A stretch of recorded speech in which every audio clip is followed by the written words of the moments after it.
On this episode, Allison from Hanlon is deadly. And being an arsehole to your builder, that is nasty. This real estate stuff is not easy, so send me your questions and I will answer them. This is the Ask Jason Show. Hello everybody, my name is Jason Piercey. This is episode 65 of the Ask Jason Show. It's so funny because as we were sitting here and getting ready to film, I was thinking I don't really have the Ask Jason type energy today. I might just talk a little bit more like a regular human being.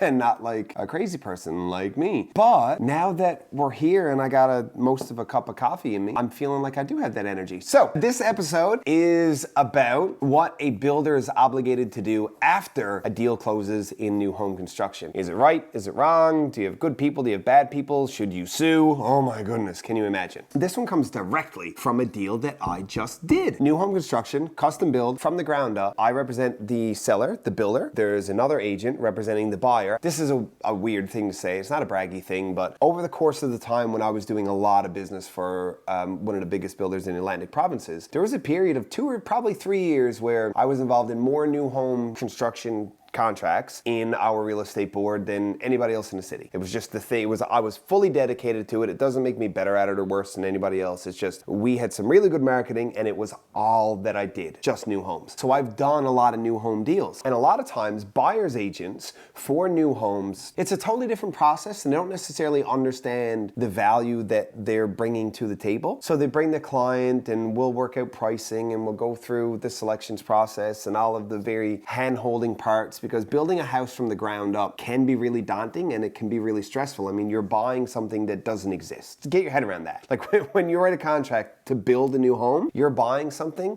that you can't see. It doesn't exist. You're looking at pictures and drawings, and some people's brains don't work that way. So I learned over time that a new home construction buyer's agent goes one of two ways. They either sort of hand them off, which if it's not your specialty, you should kind of do. It's okay for your buyer's agent to sort of sit back and let the experts handle it. That's perfectly fine. They're still providing value. So they can sort of hand it off and let everything happen, or they can know what they're doing and be involved. In this particular deal, Allison Hodgson, she's at Hanlon. She's been there for a long time. We've done deals before, but man, as a new home buyer's agent, I'm telling you, she is, I'm gonna say borderline the best I have ever worked with. And I've done hundreds of new home deals. She was killer. Like, so good, so involved, new things, didn't have to have concepts related to new home construction explained to her. Going through walkthroughs, had a checklist, like the most organized and the most value provided to her buyers that I can recall in recent memory of any new home deal I have ever done.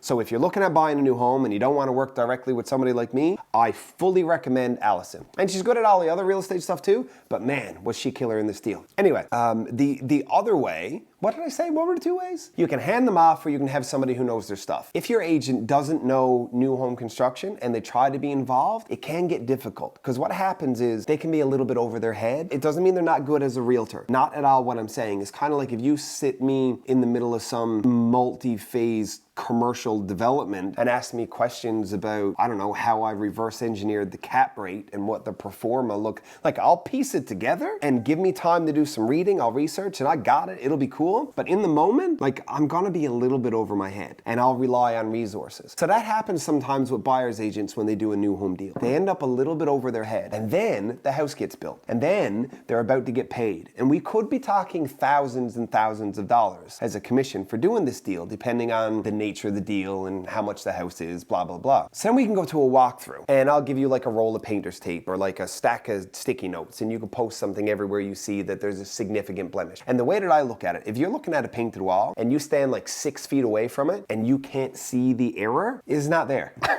Like you don't get to come up like this. That's not how it works. If you can't see it 5 or 6 feet away, it don't exist. Like it's not there. So anyway, if it's a less experienced or less educated new home buyer's agent, because it's two very different things, they might think that it's their job in the moment to find all of the things. And they'll be like, very, very nitpicky. Like, houses aren't perfect. We live in a rock in the middle of the cold North Atlantic. We regularly have winds in excess of 120 kilometers an hour. Things can't be perfect built outside in the elements in that state. What you're striving for is relationship. That's where you want trust. Those agents sometimes can feel the need to validate their presence and justify their commission in the day or two prior to closing. So they come in and just piss all over everything. And they think that what they're doing is in the best interest of their client. But what the client really wants is to love their new house and to feel happy in it and to move in and to have a long-standing, valuable relationship with the person who built their house, because in the event that there's some warranty issue in the future, you don't want to hate the guy that you have to call. And the guy you have to call don't want to hate you. And you definitely don't want him to hate you. Or her. It's an equal opportunity industry. A new home real estate deal needs to be a whole lot more of this and a whole lot less of this on closing. And this is why I gotta stop talking about how fabulous Allison is. Everybody else that I've ever done a deal with is gonna be pissed. But she gets that and she understands. So we went through and we closed the deal and it was amazing. And she did such a good job. Joe's furious right now because I don't ever gush about him. Well, he's also over there like biting his fingernails and looking disgusting. I put my toe in your coffee.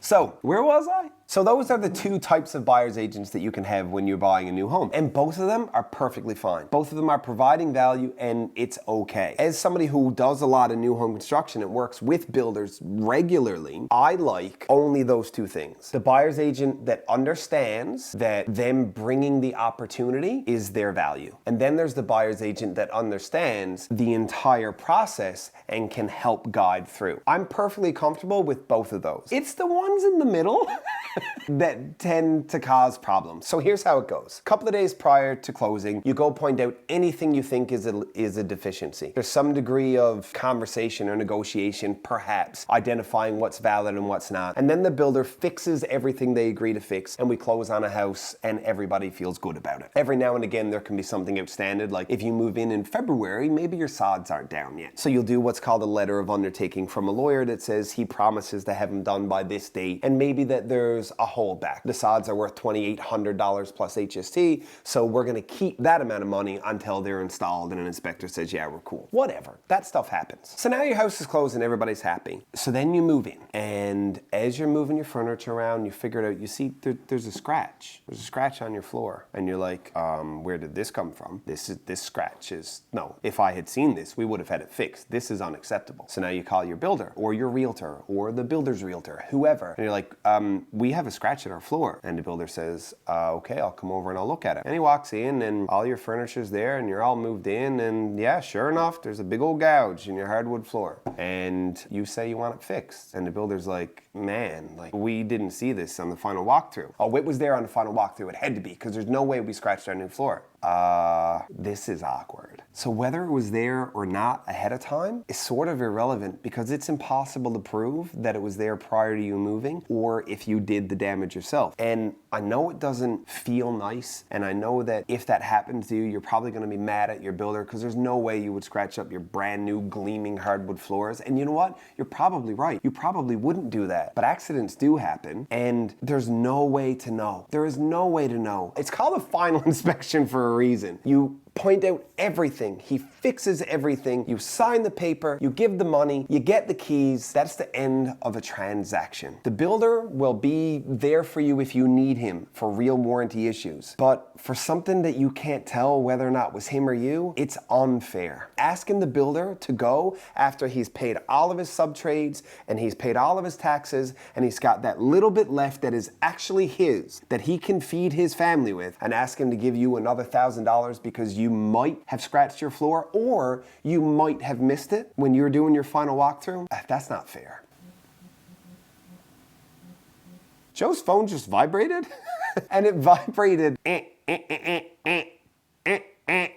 Now, let's look at this from another angle. Let's say that you have one of those two really valuable new home buyer's agent. The one that hands off, keeps organized, keeps their eye on things, but doesn't interject and get in the way and try to prove themselves all the time. If they're doing a really good job and you're managing the situation well, that means that you have a good relationship with your builder. And when things get tangly and you have a good relationship with your builder, maybe you have some emotional equity there that you can leverage and you can negotiate something because you have a good relationship. Maybe that's the thing you can do. Or maybe you can say to the builder, listen, I'm getting you to come in and do a fence in the spring. Can we sign a contract for the fence in the spring? And then when I get you to go do that, you can come in and make this repair to this other thing. Now there's leverage. Now you're working with a relationship. Now you're being a good person who trusts another good person. So there are ways to get what you need out of a builder. Don't get me wrong, but you need a good new home construction buyer's agent for that. But I promise you one thing, being an arsehole to your builder because you're upset about the fact that you may or may not have scratched your own floor, that ain't gonna get you anything. Because nobody wants you to be all negative and nasty. That's nasty. That is everything that I have to say for today. Thank you for tuning in. Happy